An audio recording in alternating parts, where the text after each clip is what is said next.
The Chicago Bears took care of business against the Cleveland Browns and left no doubt that they're fully capable of dominating lesser teams.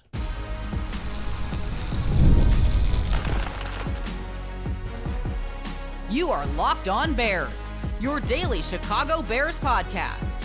Part of the Locked On Podcast Network, your team every day. This is Locked On Bears, and I'm your host, Lauren Cox.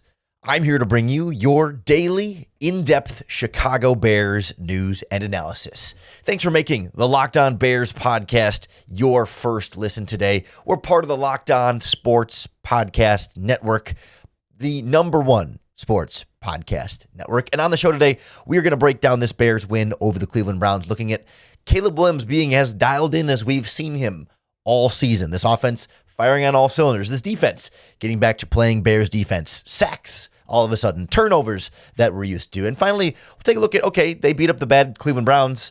So what? Well, I think some of this is very translatable against better opponents. Some parts, maybe not. So we'll look at what else the Bears can still improve on, even in a dominant 31-3 win.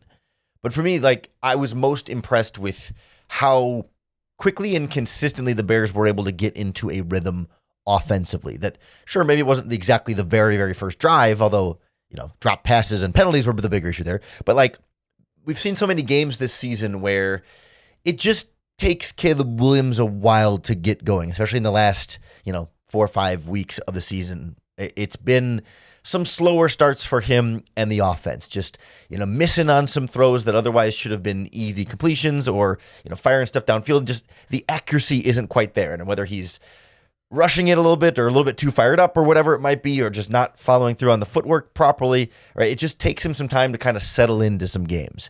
But that didn't really feel like the case this time against the Cleveland Browns. First drive of the game, they had a false start penalty and then a drop pass by Kyle Monunga, and that's how they go 3-and-out. But it wasn't like bad throws from Caleb Williams. And then they got the running game going. They opened up the offense with some play action off of that. And then there was really no looking back. It wasn't like the Bears necessarily were scoring at will. It wasn't every single drive ended in touchdowns, but 14 points in the first quarter was as hot of a start as we've seen this team come out with. And then they didn't take their foot off the gas in the second half and pulled away, and that, got to 28 points there by the end of the third quarter. And it was just from start to finish, this Bears offense got rolling and got what it wanted. And that was such a, that sort of full game consistency is something that has been missing this season. Because especially when you narrow in on Caleb Williams in particular, right? This was a game where those inaccuracy issues that we've seen in weeks past were much, much less significant. He wasn't perfect, and certainly, the final completion percentage reflects a even worse game than it actually was. He finished 17 of 28, which is just over 60% completion percentage. But on top of that, we can, off the top of our head, remember 2 Kyle Monunga drop passes. Luther Burden had a drop pass as well. Cole Kmet had at least one where he's going to the ground and can't reel it in all the way through. There were at least 2 balls that he just threw away. There was one throw where Olamide Zaccheaus fell down on his route, tripped on the field and fell down, so that pass falls incomplete, right? None of those throws, those incompletions, were inaccurate Caleb Williams throws. And we'll go back through the All-22 film for tomorrow's podcast and narrow this down a little bit more. But point being, he was as accurate in this game as we've seen him all season, as dialed in as we've seen him all season. Even though there were still 9 incomplete passes, not too many of those were bad throws, inaccurate throws from Caleb Williams. And then you add on top of that a couple of really nice touchdowns in there, connecting with DJ Moore both times, one crossing over to the back corner of the end zone where he floats it up right where he needs to, and then the second touchdown throw, absolutely ridiculous, in the back of the end zone.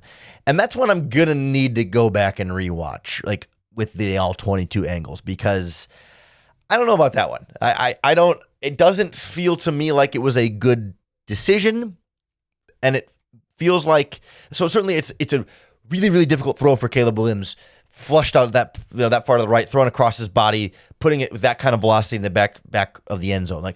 I'm not here to take credit away from how difficult it was for Caleb Williams to put the ball where he put the ball. I do wonder if that's a ball that was out of reach from any defender, or if the defender just took a bad jump at it and otherwise could have, did the defender have a shot at it or not? Because clearly they didn't time it well at all, and it went right to DJ Moore, and it was perfectly threaded the needle in there. But like, was that bad defense at the end, or truly this perfect throw that could not have been done any other way and still been completed? Either way, absolutely spectacular. And there were a number of really nice downfield throws from Caleb Williams. That's one of the big things that stands out when you look at his passing chart, where all the completions were, like the NFL next gen stats, the dots, the green dots are all the completions, the white dots are all the incomplete passes, and like 10 plus yards downfield, really, really solid in this game. Like, sure, he had a couple incompletions there, but like a lot of this game was like hitting those intermediate routes there, or plenty of, quick, easy stuff, checking down, especially to the right side of the field. But man, you didn't see a lot of inaccuracy here. You can point to like, oh yeah, there's where Zacchaeus fell down. Oh yeah, there's where the Kyle Monangai drop pass was. There's where the Cole Kmet drop pass was when he's trying to go to the ground. There's where the Luther Burden drop pass was. And then you can also see, the really nice touchdown to DJ Moore. Both touchdowns DJ Moore, but the DJ Moore ball was like 30 plus yards from the line of scrimmage. It's just a ridiculous throw in this game that like adds on to already a game where you saw fewer negatives, and then you also add on some crazy positives, and it's like puts together a really, really nice Caleb Williams performance. And all this is like going too long without mentioning how well DeAndre Swift ran in this game. Finished just under 100 yards, but that doesn't reflect how he consistently got pretty much whatever he wanted. And his both of his touchdowns were impressive too. His second touchdown was next level. His first touchdown, really nice vision there, right? He's kind of attacking north-south and then sees the lane to break it to the outside. And I know sometimes we get frustrated with running backs being too quick to bounce it to the outside when there's actually nothing there. But he read the linebacker biting inside way too much and got out to the edge. That was a really smart play that combines reading the defense correctly with knowing your own speed and skill set to say, oh yeah, I can beat these guys to the corner for a touchdown. But then the second touchdown was the 17-yarder where he just like ran through 4 or 5 arm tackles. That's like an imposing your will. I'm better than you. I'm stronger than you. I'm tougher than you.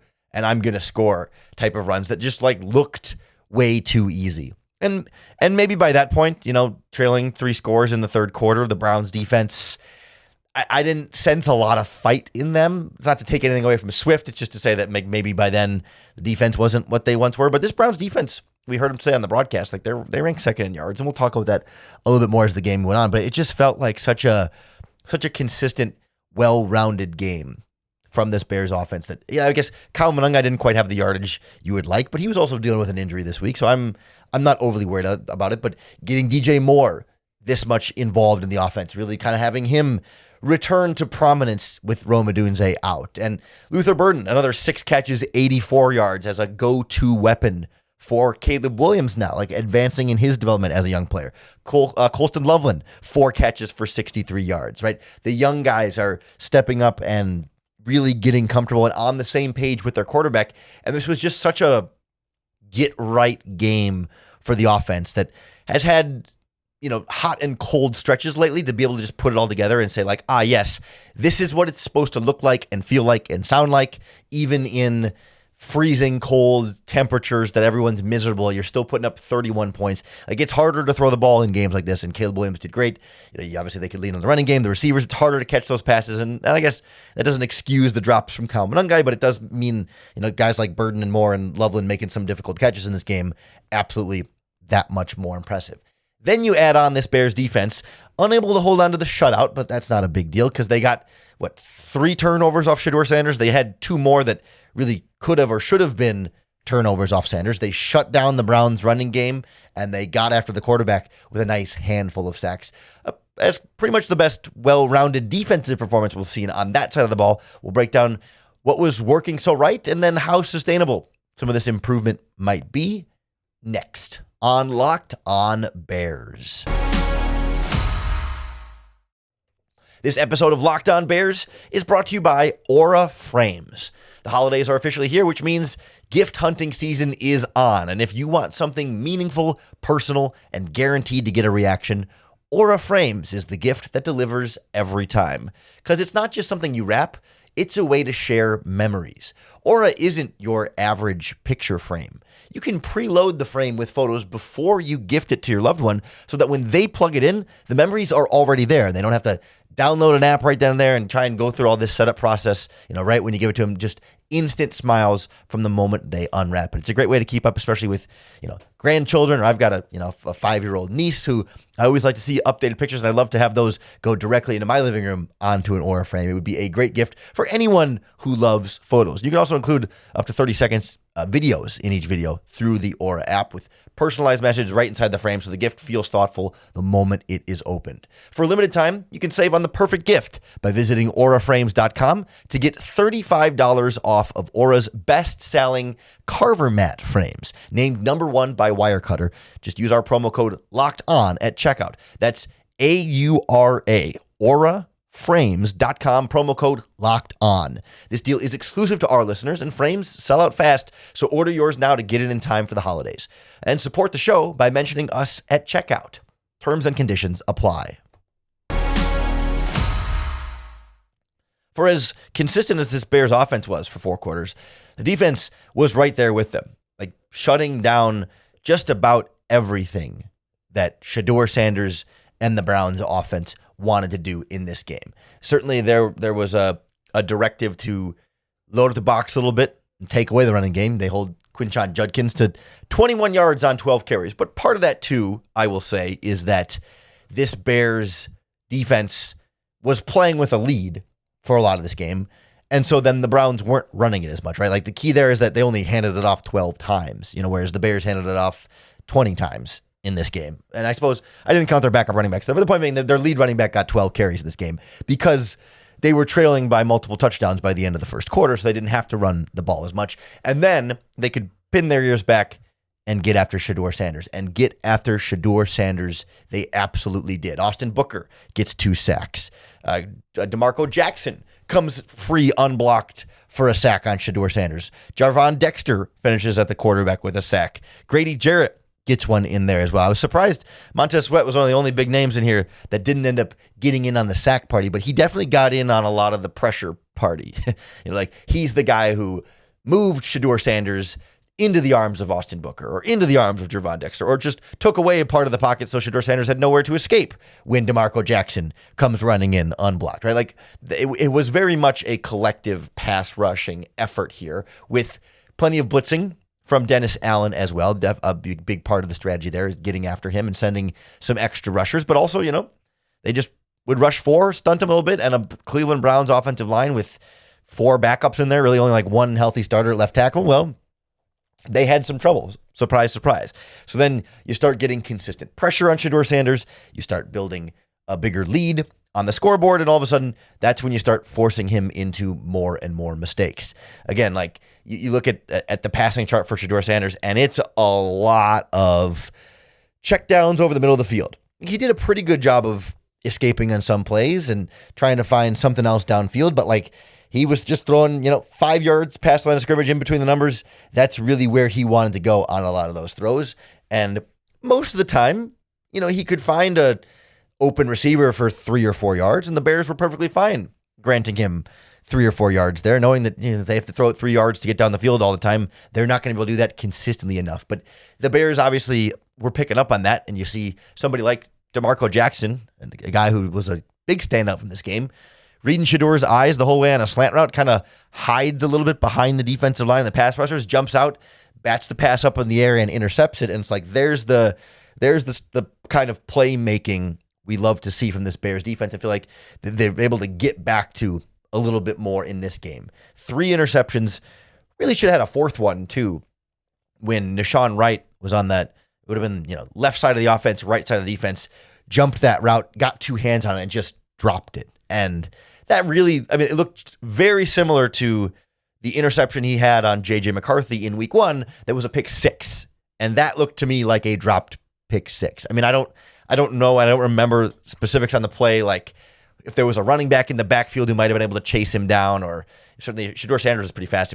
It's possible, even with that jump, that maybe somebody could have potentially chased him down. I don't remember the details, but he would have had a nice head start to the end zone. And I feel like I remember that play being in the Browns' own territory, where we wouldn't have even had that far to have run. So like could have easily been a 4th interception on that play, and could have easily been a 5th then hypothetical turnover on the sack where the ball came out, but they marked Shedeur Sanders down with forward progress.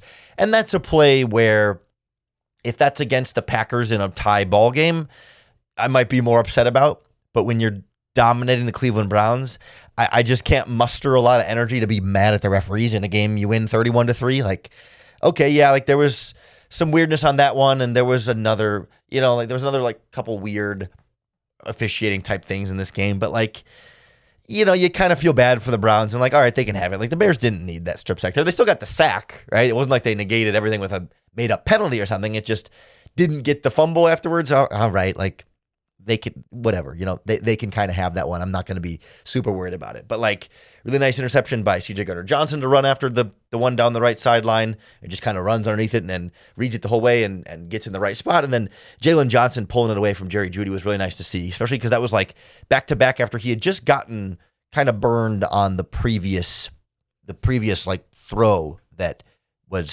he had been targeted in coverage. It was Bond kind of beat him up the middle for a deep shot. And then I think it was the very next play, he throws up the right sideline in the front corner of the end zone, kind of back shoulder.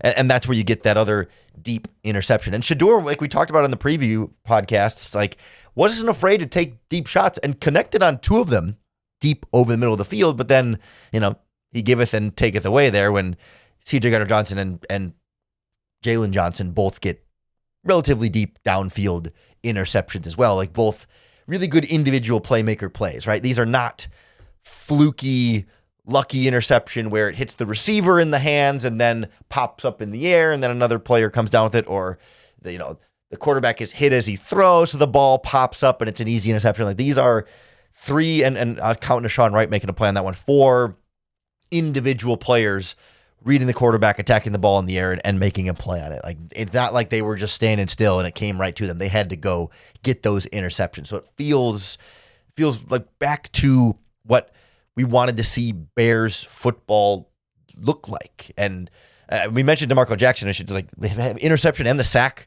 the pass breakup. Like he is really playing well right now with TJ Edwards in the middle. Like he looks like a starting caliber player in the NFL. I'm really excited to see how the rest of his season continues to go. But this was just like, man, Joe Tryon-Shoyinka, the trade defensive end, revenge game against his former team, got some pressure on Shedeur and had a couple of nice stops in the running game. He had a solid game. I think it helps really knowing the opposing offense you're going against, and because he practiced with them for a whole year, and knowing the players he's playing against because he practiced against them for a full year. He kind of knows all of their strengths and weaknesses in and out. But Grady Jarrett gets his first sack. Javon Dexter gets some pass rush going. Booker had 2 sacks, we mentioned, and some really consistent pressure from him. Like, just kind of felt like across the board, everyone played well and kind of got their mojo back. And again, it doesn't mean it was like perfection. There were a couple of those deep completions we just talked about for Shedeur Sanders, but it was as solid of a 4-quarter defensive performance. Like, even when the Bears played the Saints earlier this season, who, I'll give them credit, beat the Panthers on Sunday and are, showing some fight, but like a bad Saints team had a couple of not easy touchdowns, but like a couple of drives that were too easy against the Bears. And you weren't necessarily worried that the Bears were going to lose to the Saints, but they were getting a little too close for comfort at times in like the third quarter, like late second quarter, early third quarter against the Saints. Like you felt the Bears lose grip of that game just slightly before they put it away. The defense never lost that grip on the Browns. Like the field goal they gave up came after the Bears went for it on 4th down at midfield and didn't get it, so the Browns had better field position and drove down and got a field goal. That was the only time the defense allowed points, and you can't fully blame that on the offense, right? But at least it's like anytime the defense had like regular starting field position, they found ways to get the job done. They forced a bunch of punts, forced a bunch of turnovers, got a bunch of sacks. Like that's all you can do. Shut down the running game. Boom. Beautiful. Checked all the boxes from the Chicago Bears defense. Great. You beat up on a 3-11 Cleveland Browns team. Every Green Bay Packers fan out there is saying, so what? And you can respond by, well, hey, at least, it's what it looks like to beat the Cleveland Browns, and the Packers are licking their wounds in the Broncos game. But like, point being, that's, I guess, maybe a bad team example, but the national football people are saying, oh, well, the Bears beat up on the Browns. They're a 3-win team. Who cares? That doesn't matter. We got to see them still, like, they just lost to the Packers. They got to play better against better teams. Absolutely. But I don't think, like, everything they did against the Browns is then just like meaningless because it's a bad Browns team. But I think some stuff that we saw on Sunday is more replicable and translatable against better teams than other stuff. So we'll take a look at this question of like, what was real progress against Cleveland and what was a product of playing a bad Cleveland team that was a little bit easier to beat up on. That's next on Locked On Bears. The Locked On Bears podcast is brought to you by our friends at FanDuel Sportsbook. NFL Sundays move fast.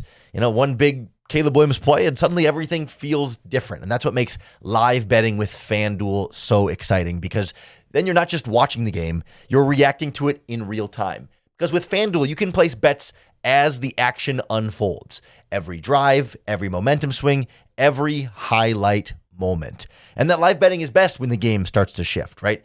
Quarterback gets hot, a defense tightens up, or the momentum flips after one of those big turnovers. Well, FanDuel lets you jump right in the moment with live spreads and money lines that adjust instantly and player props that update as guys heat up. So if you look ahead to Bears-Packers rematch on Saturday, Bears are 2.5-point underdogs at home. But as that game gets going, the money line and the spread are going to change, and you can get in on the live betting with FanDuel. So if you want to be right in the middle of the action this season, visit FanDuel.com and place your live NFL bets all season long. FanDuel, the game moves fast, and so can you.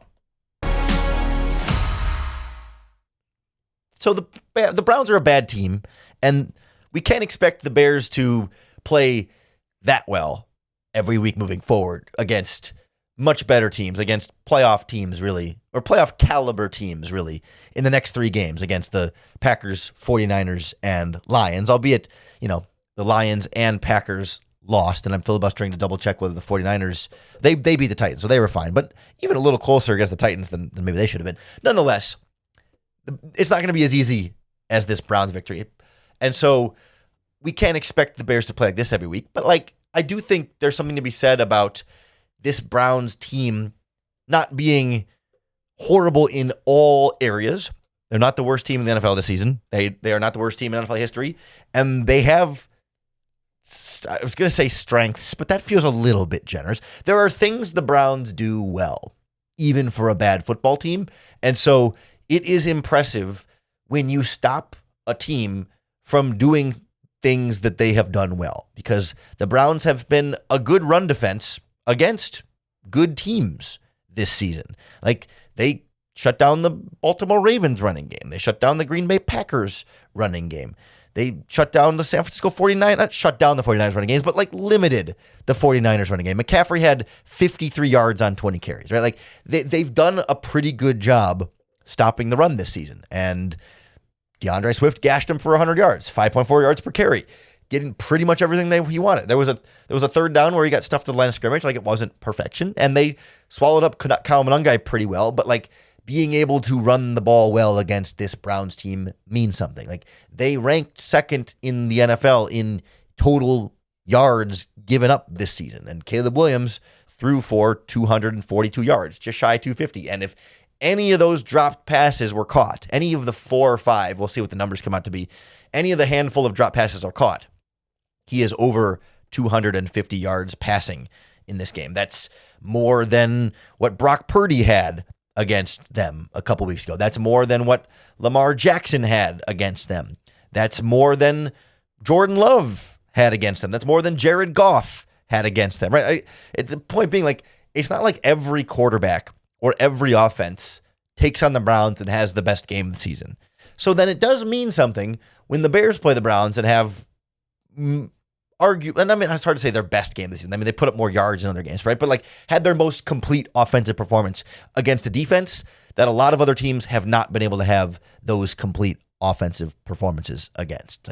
Even in games that those teams are still beating the Cleveland Browns, it's not as nearly as much of a walk in the park as it felt like for the Bears in this game, where you can blame the weather for holding back the Browns, but it didn't hold back the Bears. So they were an equal opportunity, victims of the weather there, and it didn't slow down Chicago at all. Now, on the flip side, the biggest aspect of this win that does not feel sustainable or like progress for me is 100% the pass rush. They got after Shedeur Sanders, great confidence builder for Austin Booker, and Grady Jarrett finally in the sack category for the first time all season, which is really crazy when you think about it for more than 5 seconds. Jervon Dexter back in there. Joe Tryon-Shoyinka finally getting some pass rush from the guy you traded for at the deadline. Like, this Browns offensive line is horrendous. And I'm willing to just chalk it up to injuries for them, for sure. But, like, they were on third string right guard. They were on their backup center started this game. Backup right tackle started this game. I think backup left guard was in this game as well. Like, it was a hodgepodge group of not very many, maybe one starting caliber NFL offensive lineman on the other side. And so I'm not going to project to the future that this pass rush has turned some corner and will keep playing well against other teams, because this was as favorable of an offensive line matchup as the Bears could have asked for. I haven't gone back to look to really compare, but this might be the worst offensive line the Bears defense faced this season because of these injuries. So like that to me is much less of like a real translatable progress here, that now like I don't expect now Booker's going to go on a tear for the final 3 games of the season, or that Grady Jarrett's found the fountain of youth all of a sudden and he's going to be a major pass rushing threat. Like I expect this Bears pass rush, especially like the 4-man rush defensive line, to turn back into a pumpkin a little bit. That doesn't, like back to what we used to. Like I just think they're still they didn't become all of a sudden a much better group. They just played a much worse opponent there. And who knows? Now the Green Bay Packers got decimated with injuries on Saturday. They lost their right tackle, Zach Tom, got hurt, and then Christian Watson, the wide receiver, and then Micah Parsons, obviously the big one with the non-contact injury. Like the Packers offensive line will be banged up. So like there will be opportunity for the Bears pass rush to play better against Green Bay the second time than they did the first time. But like it's still a weakness on this Bears defense and this Bears team for as much as they played well in this game. And then like the other thing that bothers me a little bit from this game, and I'm not trying to nitpick an otherwise dominant loss, but like the Bears had 3 false start penalties in this game. I think they only had 4 penalties overall, but like 3 of them were false start. Ozzie Trapillo, Jonah Jackson, and DJ Moore on like the first drive of the game. We're in week 15, guys. Come on. Like, it's totally totally irrespective of the opponent, right? It wasn't nothing to do with playing the Browns or whatever, but like, it's a home game. And it's week 15. Yeah, 3 false starts. Like, the penalties in general weren't that big of a deal, and it didn't hurt the team that much, and they got over it, whatever. But like, can't be having 3 false starts. It's one thing if some penalties, it's like, okay, like you grab on a hold on Myles Garrett, I can live with that for sure. Or if it's, I don't know, like Jerry Jeudy blows by you and you get a defensive pass interference or something, like I can live with. Like some penalties you can live with, but 3 false starts this late in the season from 2 guys who have been in every single game this year. Like the rookie Ozzie Trapillo, maybe I can have the most grace for. But like, you're a starter now. You've been a starter for a handful of games. I don't know, he's done 5 or 6 at this point. Like, there's no excuse for any of them. But the most leeway belongs to Trapillo. But like, it's just those little things the Bears haven't quite been able to escape those little things. And we can talk a little bit more in depth about this game. There's some nuance I want to get into on the 2 deep bombs that Shedeur Sanders hit. I want to break those down tomorrow after we can look at the All-22 film, because I do have a couple of question marks there for Dennis Allen, because it felt similar to some of the mistakes they were making against the Green Bay Packers. And I don't like the idea of like, hey, something wasn't working against Green Bay. You do the same thing against Cleveland and it's still not working. So now you get a second game against Green Bay. You sure as hell better not do the same thing again if it wasn't working against a good team and a bad team. So, but I still got to see the actual the replay and the wider angle view to get it to confirm that what we saw on the broadcast footage matches up with what actually happened there. But we'll break that all down on tomorrow's Locked On Bears podcast. So make sure you come back and hit the subscribe button. Whether you're watching on YouTube or listening in your favorite podcast feed, that's going to be the best way to keep up with all of our daily, in-depth Chicago Bears news and analysis. Really appreciate you making us your first listen today. And if you want to take it up a level and go ad-free, you can join the Locked On Bears Everydayers Club and get the Locked On Bears podcast with no interruptions. You also get access to a members-only Discord and more. It's all for just $5 a month or $50 a year. So, of course, you can keep listening and watching Locked On Bears the way you do it right now. If you want, and the ads and everything, that's not going away. We're never going to put the show like behind a full-on paywall. It's just an optional, like, hey, if you want to go ad-free and support the program and get access to some little extra goodies in there, you could head on over to the website. It's lockedonbears.supercast.com to sign up for the Everydayer Club. And if Locked On Bears was in your Spotify Wrapped top listening for the year, or even your Apple Podcast top listening, whatever podcast app you use, you can send a screenshot to the Locked On Podcast Network on social media. They'll give you a free month of access to the Everydayers Club. Just make sure you keep tuning in every day. Come on back tomorrow. Make Locked On Bears your first listen once again for another opportunity to bear down.